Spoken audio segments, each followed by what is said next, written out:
Donc voilà que mon transcodage est donc terminé. Donc on peut passer à la finalisation de notre DVD. Donc on va revenir dans notre menu disque. On peut également accéder à, puisque nous ce qui va nous intéresser c'est ces deux boutons là, vérifier le projet et générer le projet. On peut également venir ici pour voir les mêmes options. Donc dans vérifier le projet, alors là on va tout simplement vérifier que notre projet est correct au vu d'Adobe Encore DVD, qu'ils ne nous disent pas qu'il y ait des problèmes entre les différents menus, les différentes vidéos, les différents boutons, etc. etc. Donc là, tout ce qu'il nous dit, c'est que le menu commande n'est pas défini. Bon, c'est un menu un peu comme le bouton de titre, c'est un menu qui permet d'aller quelque part. Donc on va lui dire que ça va permettre d'arrêter cette fois-ci.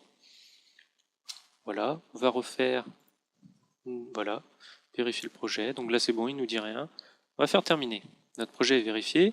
Alors peut-être que là, ça peut être intéressant de venir enregistrer notre projet par contre. Donc on va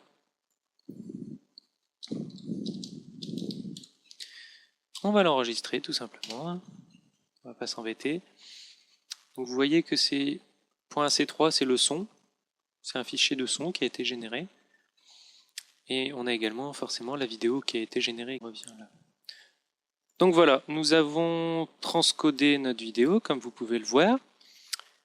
Nous avons mis tous les menus qu'il nous faut pour que ça fonctionne bien.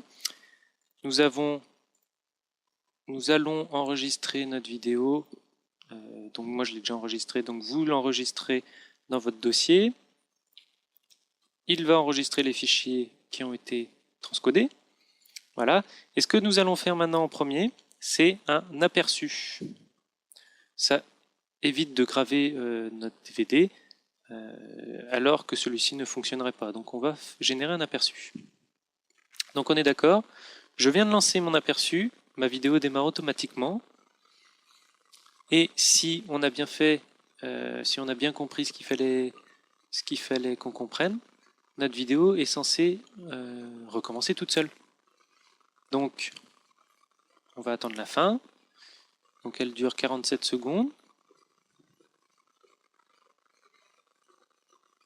Voilà. Donc, évidemment, vous pouvez tester les boutons commande et titres qui sont là pour voir si ces boutons-là fonctionnent, puisque c'est les mêmes boutons que sur votre télécommande de DVD, de lecteur DVD. Donc, on arrive, il nous reste 5 secondes.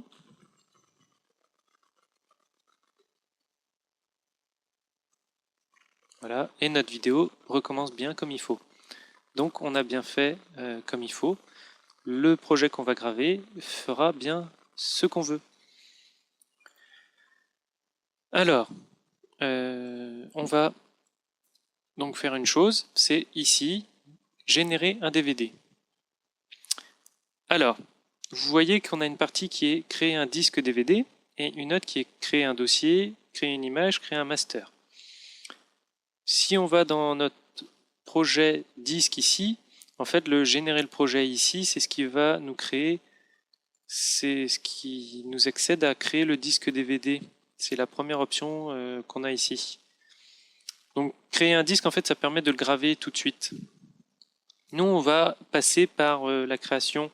Alors, vous pouvez faire un dossier, c'est-à-dire créer sur votre ordinateur les dossiers vidéo et audio que vous allez insérer après à la gravure dans votre DVD, qui va générer un DVD vidéo. Vous avez la version image DVD qui va créer un fichier NRG. C'est comme une image ISO, c'est comme un fichier ISO. En fait, c'est un fichier, un seul fichier tout seul, qui peut être gravé par Nero, par exemple, directement pour faire un DVD avec.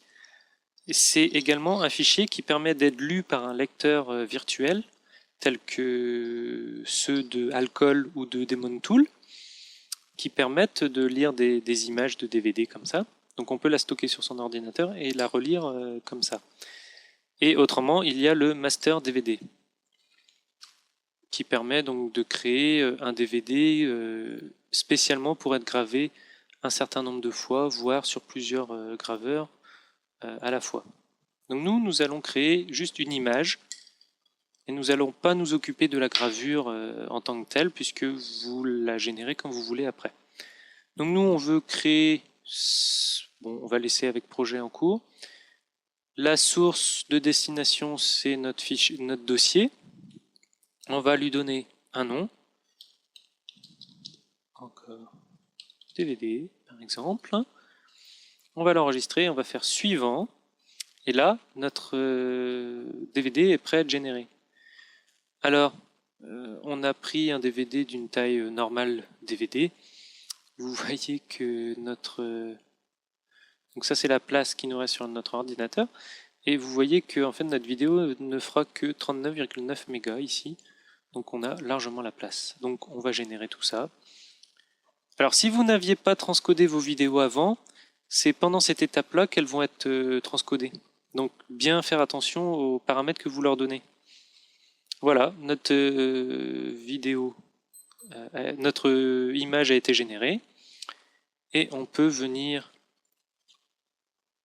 la retrouver dans le dossier ici. C'est une image donc IMG. Et si je prends mon logiciel pour monter les images,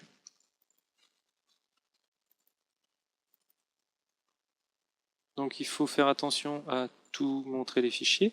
Voilà, donc je monte une image que je viens de créer sur mon lecteur virtuel qui a été créé par Alcol, le logiciel Alcol. Voilà. Donc ça va se comporter comme un lecteur DVD que je viens d'insérer dans un vrai lecteur. Donc il me propose forcément de le lire avec mes logiciels de lecture DVD habituels. J'ai choisi le lecteur Windows Media. Mon DVD se lance et est lu comme je le voulais. Alors là, ça rame un petit peu parce que j'ai plusieurs logiciels qui sont en route, notamment Adobe Encore qui est toujours en route. Donc ça rame un petit peu. Mais je vous garantis que ça fonctionne très très bien. Donc vous pouvez évidemment graver cette image et la lire sur un lecteur de salon. Donc j'invite déjà tous ceux que ça intéresse à venir suivre mon second tutoriel qui va suivre là, juste après celui-ci. Mon second tutoriel qui va vraiment rentrer un peu plus dans les détails, où on va déjà créer un menu, un lien entre divers vidéos, et où on va faire déjà un DVD un peu plus évolué. Mais déjà, avec ça, vous pouvez faire un DVD pour présenter n'importe quelle vidéo. Voilà, à bientôt, à tout de suite, à quand vous voulez. Salut!